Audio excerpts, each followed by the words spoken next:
दोस्तों, किसी भी मुल्क की कामयाबी में उसके किंग का, उसके रूलर का, उसके लीडर का बहुत बड़ा हाथ होता है।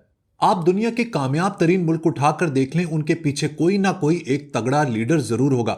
यूएस की बात करें तो अब्राहम लिंकन, थॉमस जेफरसन और जॉर्ज वॉशिंगटन। मलेशिया की बात करें तो महातीर मोहम्मद। सिंगापुर की बात करें तो ली क्वान यू। और चाइना की बात करें तो डेंग जियाओपिंग। ये सब कमाल के लीडर्स थे जिन्होंने अपने मुल्क को बना दिया। पाकिस्तान का एक बड़ा मसला यह रहा है कि यहां कभी कोई हाई क्वालिटी लीडर, कोई स्टेट्समैन नहीं आया। Bhutto came close but he wasn't successful. Book buddies, जब हम ये वर्ड लीडर इस्तेमाल करते हैं ना, तो हमारे जहनों में इस लफ्ज को लेकर कुछ पर्सनालिटी ट्रेट्स आते हैं, जैसे कि स्ट्रॉन्ग कैरेक्टर, इंटेग्रिटी, ऑनेस्टी, करेज, दिलेरी, मुश्किल फैसले लेने की ताकत, and the list goes on. लेकिन लीडर की शख्सियत की एक ऐसी खासियत है जो मैं गारंटी करके कह सकता हूं कि आप लोगों के जहनों में नहीं आई होगी। अगर मैं आपसे कहूं कि एक लीडर को फिलोसोफर होना चाहिए, फलसफी होना चाहिए, तो क्या आप मेरी बात मानेंगे? आप मेरी बात माने या ना माने, लेकिन दुनिया की तारीख के ग्रेटेस्ट फिलोसोफर प्लेटो का यही मानना था। उसका कहना था कि जब तक फिलोसोफर यानी फलसफी लीडर नहीं बनता, किंग नहीं बनता, तब तक मुआशरे से बुराई का खात्मा हो ही नहीं सकता। है ना अजीबो गरीब सा क्लेम। आखिर फिलॉसफी और स्टेट्समैनशिप का आपस में क्या ताल्लुक है? इससे भी ज्यादा बिजार और मिस्टीरियस है इस क्लेम के पीछे की थ्योरी और लॉजिक। आज की वीडियो में प्लेटो की इसी बात को समझने की कोशिश करेंगे, जिसके बाद आपको अंदाजा हो जाएगा कि फिलॉसफी और फिलोसोफर के अंदर कितनी ताकत होती है। देखें, प्लेटो ना द ग्रेट सोक्रेटिस का शागिर्द था और उसने अपनी आंखों के सामने सोक्रेटिस का ट्रायल होते देखा।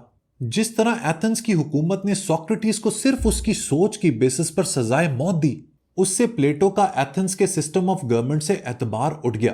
प्लेटो का कमाल देखें कि उसने कारोबार हुकूमत के ऊपर ही अपनी मास्टरपीस किताब लिखी, यानी कि द रिपब्लिक। प्लेटो ना खुद एक नोबल, एक अमीर, एक एलीट फैमिली से था, लिहाजा उसका डेमोक्रेसी यानी जमहूरियत के ऊपर ज्यादा बिलीफ नहीं था। डेमोक्रेसी के अलावा जो बाकी सिस्टम ऑफ गवर्नमेंट थे उनके ऊपर भी वो एतराज किया करता था। He didn't like any one of them. उसकी वजह यह थी कि प्लेटो कहा करता था कि आप दुनिया का कोई भी सिस्टम उठा लो, किसी भी तरह से हुकूमत यानी कि गवर्नमेंट को चला लो, बिल आखिर वो सिस्टम आपको ईवल की जानिब ले जाएगा। लेकिन इस नैरेटिव को उसने बदला फिलोसोफर किंग की थ्योरी के जरिए। लेकिन इससे पहले कि मैं आपको ये कॉन्सेप्ट समझाऊं, पहले ये समझ लेते हैं कि जब प्लेटो ईवल की बात करता है तो इससे उसका मतलब क्या है। ईवल को समझने के लिए मैं आपको एक बहुत ही इंपॉर्टेंट कॉन्सेप्ट समझाता हूं, जिसे कहते हैं यूडेमोनिया।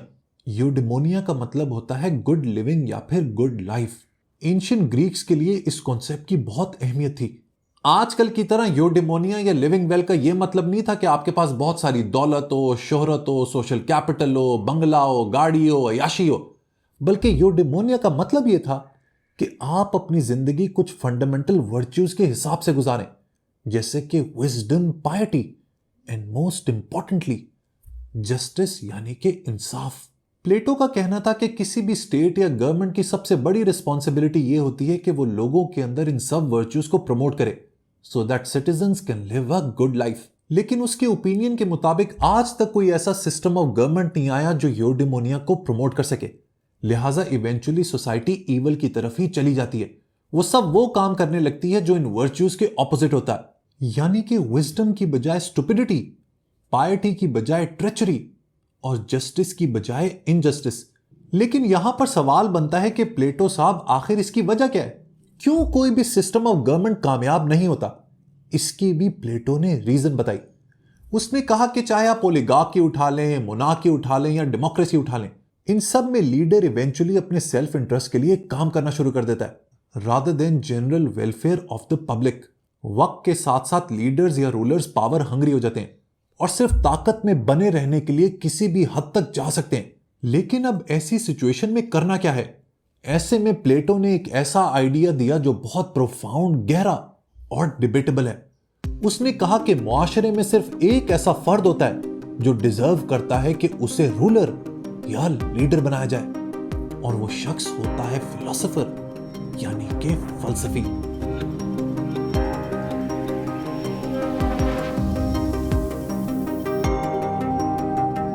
दोस्तों, शायद आपको याद हो कि जब मैंने व्हाट इज फिलोसफी के ऊपर वीडियो बनाई थी तो मैंने आपको समझाया था कि इस वर्ड फिलोसफी का मतलब क्या है। फिलो का मतलब लव और सोफिया का मतलब विजडम, तो फिलॉसफी का मतलब हुआ लव फॉर विजडम। लिहाजा फिलोसोफर वो शख्स होता है जो विजडम से, जो हिकमत से प्यार करता है। प्लेटो का मानना था कि किसी भी मुआशरे, किसी भी सोसाइटी में फिलोसोफर्स ही वो लोग होते हैं जो इन वर्च्यूज की वैल्यू को जानते हैं। They have no lust for fame and fortune. अब सुनने में तो बड़ी सादा और सिंपल सी बात लगती है कि ठीक है यार, आप पॉलिटिशियंस को पावर ना दो, आप किसी भी सोसाइटी के अंदर फिलोसोफर्स को ढूंढो and make them the king और स्टेट्समैन। लेकिन दोस्तों, बात इतनी सादा नहीं है। प्लेटो के इस प्रपोजल के पीछे है एक ऐसी बिजार थ्योरी जो आपके जहन को हिला के रख देगी। इसे कहते हैं थ्योरी ऑफ फॉर्म्स।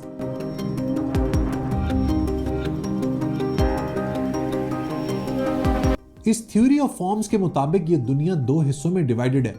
एक तो है द वर्ल्ड ऑफ अपीयरेंस, यानी कि वो दुनिया जिनमें हम लोग रहते हैं, जिनमें हमें ये चीजें नजर आती हैं, and the other one is the world of reality.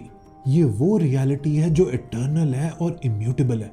दुनिया की कोई ताकत इस रियलिटी को नहीं बदल सकती। प्लेटो का कहना था कि असली नॉलेज है ही वो जो आपको इन वर्ल्ड ऑफ फॉर्म्स के बारे में सही तरीके से बता सके। लेकिन दोस्तों, यहां पर सवाल यह बनता है कि भाई ये जो वर्ल्ड ऑफ फॉर्म्स है, इसको हम समझेंगे कैसे? How do we understand it? Plato कहता था कि भाई आपकी जो इंपेरिकल सेंसेस है ना, आपकी जो 5 सेंसेस है, वो तो इसमें बिल्कुल काम नहीं आएंगी। इसमें सिर्फ एक ही चीज काम आएगी, and that is your power of reasoning. आप सिर्फ रीजन के जरिए इन ओरिजिनल फॉर्म्स के बारे में जान सकते हैं, क्योंकि इंसानों की जो सेंसेस होती है ना, वो डिसेप्टिव होती हैं। वो कभी कभार इंसानों को चकमा दे जाती हैं। लिहाजा जेन्युइन नॉलेज हासिल की जाती है through the power of reasoning. लेकिन बुक बडीज, यहां पर ना एक और सवाल बनता है। चले, हमने प्लेटो से एग्री कर लिया कि भाई हम लोग इंपेरिकल सेंसेस पर नहीं चलेंगे, हम लोग अपनी फैकल्टी ऑफ रीजनिंग का इस्तेमाल करेंगे। लेकिन ये कैसे पता लगेगा कि कौन सी चीज वर्ल्ड ऑफ फॉर्म्स में है और क्या चीज वर्ल्ड ऑफ अपीयरेंस में है? हम इस फिजिकल वर्ल्ड की इम्परफेक्शंस को आइडेंटिफाई कैसे करेंगे? अफलातून यानी प्लेटो ने इसका भी हल बताया। उसका कहना था कि आइडियल फॉर्म्स के बारे में जो हमारा कॉन्सेप्ट होता है ना, वो इन्नेट होता है, यानी कि पैदाइशी। यानी कि कोई भी शख्स इन आइडियाज की समझ के साथ पैदा होता है, तो चाहे वो उससे अवेयर हो या ना हो। वो कहता था कि इंसान 2 हिस्सों में डिवाइडेड है, एक है बॉडी और एक सोल। बॉडी का ताल्लुक होता है सेंसेस से, जबकि सोल का ताल्लुक होता है रीजनिंग से। और इस रीजनिंग के जरिए ही हम इन वर्ल्ड ऑफ फॉर्म्स तक पहुंच सकते हैं। प्लेटो ने एक और मिस्टीरियस और पुरसरार बात कही। उसका कहना था कि हमारी पैदाइश से पहले हमारी रूह पैदा हो जाती है, और चूंकि हमारी ये रूह, हमारी ये soul in world of ideas में रहती है, लिहाजा उसे इन सब परफेक्ट फॉर्म्स के बारे में पता होता है। लेकिन जैसे ही ये सोल हमारी बॉडी में बेदार होती है, उसे ये सब बातें भूल जाती हैं। हमारी इस रूह के अंदर उस वर्ल्ड ऑफ आइडियाज के जो परफेक्ट फॉर्म्स थी ना, उनकी सिर्फ एक धुंधली सी इमेज रह जाती है। लिहाजा जब हम रियल लाइफ में किसी घोड़े को देखते हैं ना, तो हम घोड़े को तो आइडेंटिफाई कर लेते हैं, लेकिन वो घोड़ा इम्परफेक्ट होता है। इस घोड़े पर गौर किए बगैर मिली सेकेंड्स के अंदर हमें पता लग जाता है कि ये जो चीज हमारे सामने दौड़ रही है, ये एक घोड़ा है, क्योंकि इस घोड़े की परफेक्ट फॉर्म ऑलरेडी हमारी रूह उन वर्ल्ड ऑफ आइडियाज में देख चुकी है। और कहीं ना कहीं हमारे सामने फिजिकल वर्ल्ड में मौजूद ये घोड़ा उस परफेक्ट फॉर्म से मिलता जुलता है। इस आइडिया को ना जरा मजीद बिजार करते हैं। प्लेटो का ये कहना था कि जब हम लोग अपने फिजिकल वर्ल्ड में इन चीजों को देखते हैं ना, तो हमारी रूह कांप जाती है। उसके अंदर एक ख्वाहिश पैदा होती है कि वो फिर दोबारा उसी वर्ल्ड ऑफ आइडियाज में वापस चली जाए। प्लेटो ने इस फीलिंग को ईरोस का नाम दिया, यानी कि लव। हमारी रूह इन विंग्स ऑफ लव पर सवार होकर अपने घर वापस जाना चाहती है, यानी कि द वर्ल्ड ऑफ आइडियाज में। लेकिन दोस्तों, ये तो अजीब सी बातें हैं। हमें तो कभी भी फील नहीं होता मेरे सामने ये कैमरा है, किताबें हैं, माइक है, दरवाजा है, कि इसकी कहीं वर्ल्ड ऑफ आइडियाज में ओरिजिनल फॉर्म होगी। लेकिन यहीं पर तो ट्विस्ट है दोस्तों। प्लेटो का कहना था कि जो फिलोसोफर्स होते हैं ना, यही वो लोग होते हैं जो इन वर्ल्ड ऑफ आइडियाज या वर्ल्ड ऑफ फॉर्म्स के बारे में जानना चाहते हैं, क्योंकि किसी भी मुआशरे में एक फलसफी ही वो शख्स होता है जो नेचर ऑफ रियलिटी को लेकर सबसे ज्यादा क्यूरियस और इंक्विजिटिव होता है। यही वो वजह थी कि प्लेटो कहा करता था कि किसी भी मुल्क, किसी भी स्टेट को लीड करने के लिए सिर्फ फिलोसोफर ही एलिजिबल होते हैं, because they know the true nature of reality. और हकीकत की इस समझ की वजह से वो बेहतरीन तौर पर लोगों को गवर्न कर सकते हैं। प्लेटो ने बाद में रियलाइज किया कि यार ये जो फिलोसोफर किंग वाली बात है ना, ये बहुत ही यूटोपियन है, ये बहुत ही आइडियल है। लिहाजा उसने अपने डायलॉग स्टेट्समैन एंड लॉज में एक और प्रपोजल दिया। उसने कहा कि किसी भी स्टेट को भरपूर कोशिश करनी चाहिए अपने सिटीजन्स को फिलोसॉफिकल स्किल सिखाने के लिए। वो ये बात भी जानता था, इनफैक्ट उसने ये बात लिखी कि ज्यादातर सिटीजन्स के अंदर फिलोसॉफिकल नॉलेज को समझने की इंटेलिजेंस मौजूद ही नहीं होती। ऐसे में मुआशरे में बहुत ही कम तादाद में वो लोग होते हैं जिन्हें ये फलसफा समझ आता है। इन्हें वो कहा करता था इंटेलेक्चुअल एलीट, और ये वो लोग हैं जिन्हें फिलॉसफी बाय फोर्स समझानी चाहिए। बुक बडीज, ये बात मैं पहले भी आपको बहुत दफा समझा चुका हूं कि किसी भी सोसाइटी को आप उठा के देख लें, उसमें हमेशा ऊपर एक बहुत ही छोटी इंटेलेक्चुअल एलीट होती है।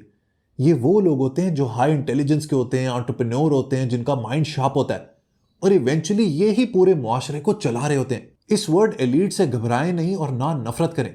इनफैक्ट इंटेलेक्चुअल एलीट बनना आपकी जिंदगी का एक कोर पर्पस होना चाहिए, because that will highlight you in the society and you will be able to live a life of यूडेमोनिया।